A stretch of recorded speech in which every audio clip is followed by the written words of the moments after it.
Hello दोस्तों बहुत बार क्या होता है कि जब भी हम कोई बड़ी बड़ी कंपनीज में रिज्यूम डालते हैं तो वहाँ पर क्या है ना, शॉर्टलिस्ट नहीं हो पाता है। तो रिज्यूम किस तरीके से शॉर्टलिस्ट हो और हमें कहाँ कहाँ पर कौन कौन सी कंपनी में रिज्यूम डालना चाहिए जिससे कि हमें किसी भी बड़ी कंपनी में जॉब मिल सके, आज की वीडियो में समझते हैं हम ये सारी चीज़ें कि हमारा कैसा रिज्यूम होना चाहिए, हमें क्या क्या चीज़ें आनी चाहिए, हम किसी भी बड़ी कंपनी में अगर रिज्यूम डालते हैं तो वहाँ पर किस तरीके से हम शॉर्टलिस्ट हो पाएँ। तो चलिए दोस्तों वीडियो को स्टार्ट करते हैं।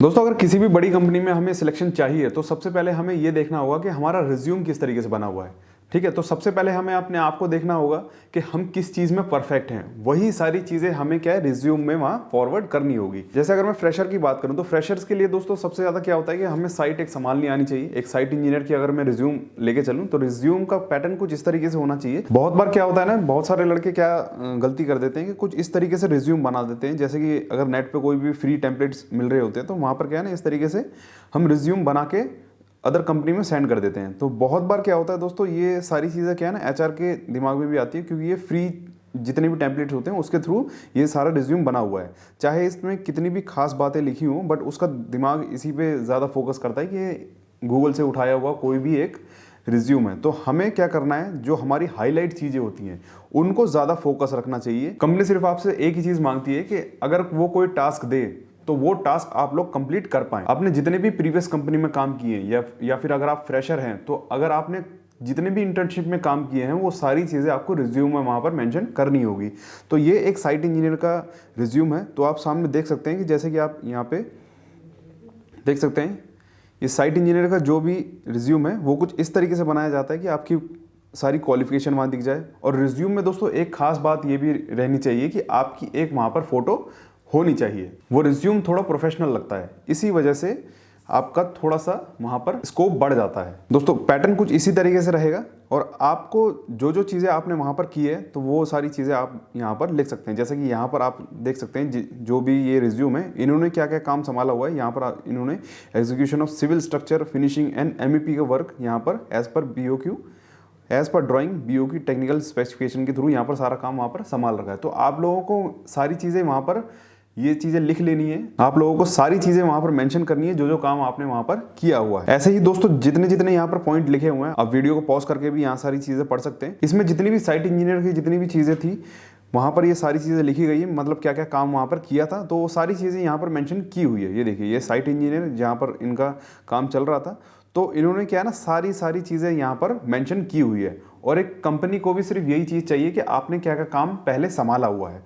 तो ये था एक साइट इंजीनियर का। मैं एक और रिज्यूम दिखा देता हूँ आप लोगों को साइट इंजीनियर का। देखिए, वो था आपका गूगल से जो उठाया हुआ था वो टेम्पलेट था, और ये आपका नॉर्मल जो हमारे रिज्यूम चलते हैं ये वो है। ठीक है, तो आपका इस तरीके से भी पैम्पलेट चल जाएगा, क्योंकि ये क्या है बहुत ही ईजी वे में सारी चीज़ें दिख रही होती है किसी भी HR को। तो फोटो लगाना दोस्तों मैंडेटरी है कि आप लोगों को ये इस तरीके का फोटो वहाँ पर लगाना पड़ेगा। तो इसमें दोस्तों मैं अगर बात करूं तो ये साइट इंजीनियर से थोड़ा सा ऊपर का लेवल है। इसमें क्या एस्टिमेशन कॉस्टिंग भी इन लोगों ने काम किया है, तो वहाँ पर क्या है सारी चीज़ें इन लोगों ने वहाँ पर लिखी हुई है। अगर मैं स्किल हाईलाइट्स की बात करूँ तो यहाँ पर एस्टिमेशन एंड कॉस्टिंग लिखा है, बारबेंडिंग शेड्यूल भी इन्होंने बनाया है, BOQ भी बनाया हुआ है, MS Excel पे, वर्ड पे और ऑटोकैड पे भी काम किया हुआ है। ठीक है, एक्सपीरियंस की अगर मैं बात करूँ तो एक्सपीरियंस में इन्होंने अच्छा खासा एक्सपीरियंस यहाँ पर शो किया हुआ है। जो जो काम इन्होंने किया था वो सारा काम यहाँ पर मैंशन किया गया है। ये था आपका साइट इंजीनियर का रिज्यूम। अब आते हैं दोस्तों, अगर आप लोगों ने QS बिलिंग किया हुआ है या फिर प्लानिंग किया हुआ है या फिर आपने स्ट्रक्चर इंजीनियरिंग किया हुआ है तो उसके किस तरीके से रिज्यूम होते हैं वो रिज्यूम मैं आप लोगों को यहाँ पर शो कर देता हूँ। अगर आप लोगों ने QS बिलिंग का कुछ काम किया हुआ है तो आपको कुछ इस तरीके से फॉर्मेट बनाना है ताकि वो थोड़ा अच्छा लगे देखने में। और ये रिज्यूम क्या है दोस्तों, पूरा सटीक होना चाहिए कि कहाँ पर आपने किस तरीके से काम किया हुआ है। ठीक है, कुछ इस तरीके से आपका रिज्यूम वहाँ पर होगा, आपकी एकेडमिक बैकग्राउंड यहाँ पर आपको दिख जाएगा। और सबसे पहले आप लोगों को वर्क एक्सपीरियंस पे ज़्यादा ध्यान देना है कि आपने कहाँ कहाँ पर काम किया है और किस किस तरीके से आपने वहाँ पर काम किया हुआ है। तो वर्क एक्सपीरियंस की भी अगर मैं बात करूँ तो रीइंफोर्स कंस्ट्रक्शन यहाँ पर सारा काम यहाँ पर किया हुआ है। ठीक है, तो क्या क्या काम किया हुआ है ये सारी चीज़ें आप लोग यहाँ पर देख सकते हैं। फिर दूसरा जो इन्होंने काम किया है वो आपका CNC कंस्ट्रक्शन में, CNC बिल्डकॉम में काम किया हुआ है, तो यहाँ पर भी आप सारी चीज़ें ये देख सकते हैं। अब जो मेन चीज़ आती है टेक्निकल स्किल्स मतलब कोई आपको क्या क्या चीज़ें वहाँ पर आती है तो वो आप यहाँ पर अच्छे से पढ़ सकते हैं। देखिए, टेक्निकल स्किल्स में सबसे पहले क्वांटिटी सर्विंग आती है, बिल ऑफ क्वांटिटी बनाना आता है। ठीक है, बिल ऑफ प्रोजेक्ट, जो भी प्रोजेक्ट है उसका CBWD नॉर्म्स के हिसाब से वो सारा बिलिंग कर सकते हैं। कॉस्ट एनालिसिस एंड कंट्रोल आता है, बार बेंडिंग शेड्यूल आता है, architectural and structure drawing and analysis, मतलब कि जितनी भी आर्किटेक्ट वाली ड्राइंग आती है, स्ट्रक्चर वाली ड्राइंग आती है, वो आप पढ़ सकते हैं। Criteria 3D elevation and interior design, ये सारा काम भी कर सकते हैं। फील्ड सर्वे भी कर सकते हैं, प्रोजेक्ट एंड प्लानिंग शेड्यूलिंग भी कर सकते हैं, साइट इंस्पेक्शन, सुपरवाइजिंग, ऑर्गेनाइजिंग, ये सारी चीजें ये कर सकते हैं। तो ये टेक्निकल स्पेसिफिकेशन या फिर टेक्निकल स्किल्स बोले तो ये लिखनी दोस्तों बहुत जरूरी है, क्योंकि आपको क्या क्या काम आता है। क्योंकि कोई भी कंपनी होती है तो सबसे पहले यही सवाल करती है कि आपको क्या क्या चीज़ें आती हैं। तो टेक्निकल जो स्किल्स हैं वो आपको यहाँ पर लिखनी पड़ेगी। सॉफ्टवेयर नॉलेज की अगर मैं बात करूँ तो यहाँ पर ऑटोकैड 2D 3D है, गूगल स्केचअप है, ईटैप्स है, रैविट है, MS एक्सेल, वर्ड, पावरपॉइंट है, या फिर माइक्रोसॉफ्ट प्रोजेक्ट है जिसको हम MSP कहते हैं। ठीक, तो ये कुछ आपके सॉफ्टवेयर की नॉलेज भी आप लोगों को होनी चाहिए। अगर मैं बात करूं कि आपने कहाँ कहाँ पर क्या क्या काम किया हुआ है, तो वो चीज़ आप इंजीनियरिंग प्रोजेक्ट में यहाँ लिख सकते हैं। ठीक, तो ये है थोड़ा सा प्रोफेशनल रिज्यूम जो कि QS और बिलिंग वाले के लिए काम में आएगा। अब बात करते हैं दोस्तों प्लानिंग के लिए। प्लानिंग में आपको कौन कौन से रिज्यूम चाहिए होंगे, मतलब कि प्लानिंग में दोस्तों आपको किस तरीके का रिज्यूम चाहिए होगा। देखिए, रिज्यूम का पैटर्न दोस्तों कुछ इसी तरीके से रहेगा, बस आपके टेक्निकल स्पेसिफिकेशन और टेक्निकल स्किल्स वहाँ पर चेंज हो जाएंगे। देखिए, यहाँ पर आपको जो सॉफ्टवेयर चाहिए होगा, सॉफ्टवेयर की जो नॉलेज होगी वो आपकी थोड़ी बढ़ जाएगी, क्योंकि आप प्लानिंग पे काम कर रहे हैं। तो वहाँ पर आपको प्राइमेरा ज़रूर चाहिए और माइक्रोसॉफ्ट प्रोजेक्ट भी ज़रूर चाहिए। और आपका जो इंजीनियरिंग का जो प्रोजेक्ट्स हैं वहाँ पर भी आप लोगों को मेंशन करना पड़ेगा कि मैंने कहाँ से कहाँ तक की प्लानिंग की हुई है, मैंने कौन कौन सा प्रोजेक्ट वहाँ पर कंप्लीट किया है, कौन कौन सा प्रोजेक्ट मैंने वहाँ पर शेड्यूल किया था, ट्रैकिंग की थी। वो सारी चीज़ें आप लोगों को एक रिज्यूम में डालनी पड़ेगी, तभी जाके आपका कहीं पर सिलेक्शन हो पाएगा। क्योंकि जब भी कोई कंपनी रिक्रूट करती है, कोई भी रिक्वायरमेंट निकालती है, तो उसका सबसे पहला जो आपका JD होता है, मतलब जॉब डिस्क्रिप्शन होता है, एक बार पढ़ सकते हैं कि कंपनी क्या क्या चीज़ वहाँ पर मांग रही है। जॉब डिस्क्रिप्शन में साफ साफ लिखा होता है आपको क्वांटिटी सर्वेइंग आनी चाहिए या फिर लैंड सर्वेइंग आनी चाहिए। ये सारी चीज़ें आप जॉब डिस्क्रिप्शन में जाके पढ़ सकते हैं। ये तो थी दोस्तों रिज्यूम्स की बात। अब बात करते हैं दोस्तों ये जितनी भी मल्टीनेशनल कंपनीज है, बड़ी बड़ी कंपनीज है, इनमें किस तरीके से सिलेक्शन हमारा हो सके। तो उसके लिए दोस्तों सबसे जो पहला हमारा एग्जाम्पल है वो ये है कि आप लोगों को लिंक्डइन पे हमेशा अपडेट रहना है। जैसे कि मैं आप लोगों को सामने दिखा देता हूँ, ये हमारा लिंक्डइन का एक पेज है, जैसे ये मेरी ID बनी हुई है। तो यहाँ पर क्या है कि आपको ना सारी चीज़ें मिल जाती हैं। जैसे होम टैब में जाएंगे तो आपको सारी अपडेट्स यहाँ पर कंस्ट्रक्शन की मिलती जाएगी। जैसे आप लोग क्या करते हैं ना, इंस्टाग्राम पे बहुत बार स्क्रॉल करते रहते हैं, फेसबुक पे स्क्रॉल करते हैं, तो आप लिंक्डइन पे भी अपनी प्रोफाइल बनाइए। यहाँ पर आप लोगों को सारे प्रोफेशनल्स मिलेंगे, उनसे आपको बातचीत करने का भी मौका मिलेगा। और यहाँ पर आप लोगों को सारी ऐसी चीज़ें मिलेगी जिससे आपकी नॉलेज इन्हेंस हो सके, मतलब आपकी नॉलेज बढ़ सके।